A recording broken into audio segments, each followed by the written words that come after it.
রোহিঙ্গা ঐতিহাসিকভাবে আরাকানি ভারতীয় বলা হয়ে থাকে তাদেরকে। রোহিঙ্গা হলো পশ্চিম মায়ানমারের রাখাইন রাজ্যের একটি রাষ্ট্রবিহীন ইন্দো আর্য জনগোষ্ঠী। 2016-17 মায়ানমার রোহিঙ্গাদের উপর নির্যাতনের পূর্বে আনুমানিক 1 মিলিয়ন রোহিঙ্গা মায়ানমারে বসবাস করত।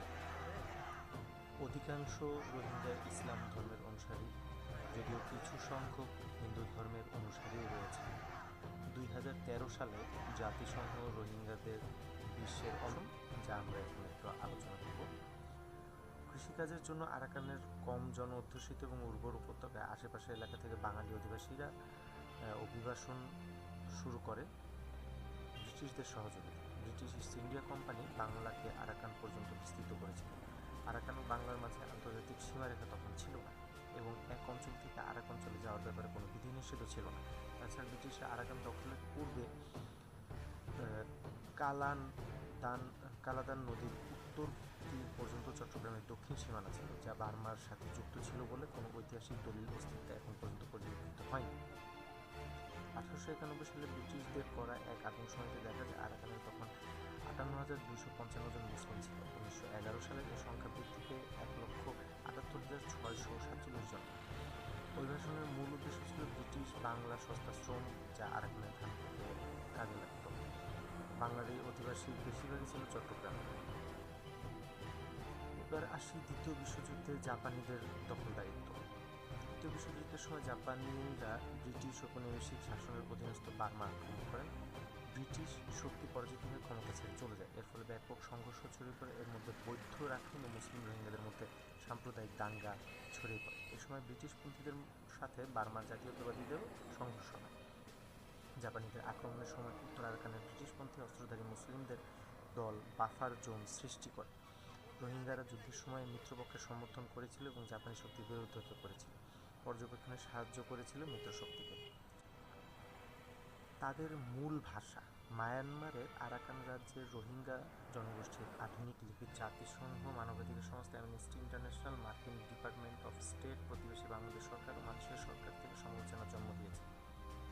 মায়ানমার সরকার প্রধান অং সান সু চি বিশেষ করে তার নিষ্ক্রিয়তা নীরবতার জন্য এই সামরিক অপব্যবহার প্রতিরোধ বলতে গেলে কোনো কাজে না করার জন্য সমালোচিত হয়েছে।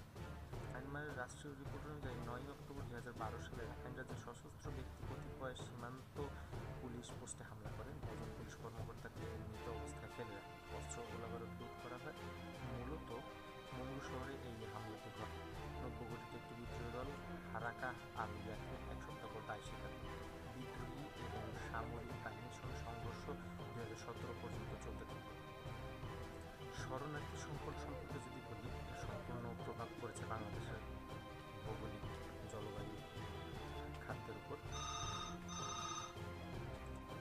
জানুয়ারি 2017 সালের সহিংসতার কারণে আনুমানিক 93,000 রোহিঙ্গা বাস্তুচ্যুত হয়েছে। অক্টোবরে 2016 সালে থেকে 2017 সালের মধ্যে মায়ানমার থেকে প্রতিবেশী রাষ্ট্রে বাংলাদেশে প্রায় 65,000 রোহিঙ্গা পালিয়ে যায়। অপরদিকে আরও 23,000 লোক অভ্যন্তরীণ বাস্তুচ্যুত। 10,000 মুসলিম রোহিঙ্গা অনেকে স্থলপথে সীমান্ত পাড়ি দিয়ে বাংলাদেশে চলে আসে এবং অনেকেই সমুদ্রপথে ইন্দোনেশিয়া, মালয়েশিয়া এবং থাইল্যান্ডে মায়ানমার থেকে পালিয়ে যায়।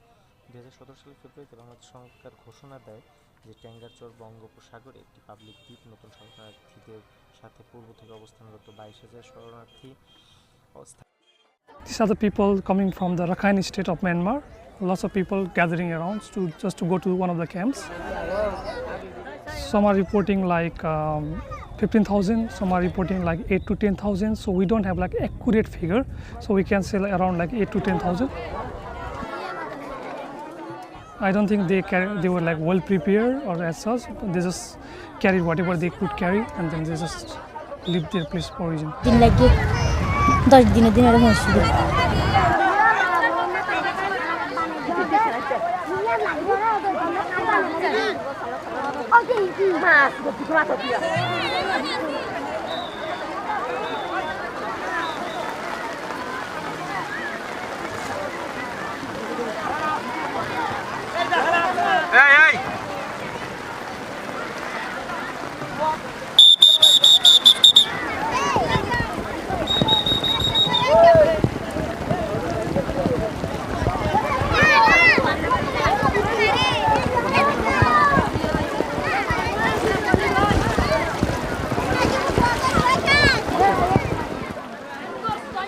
এ রহিমে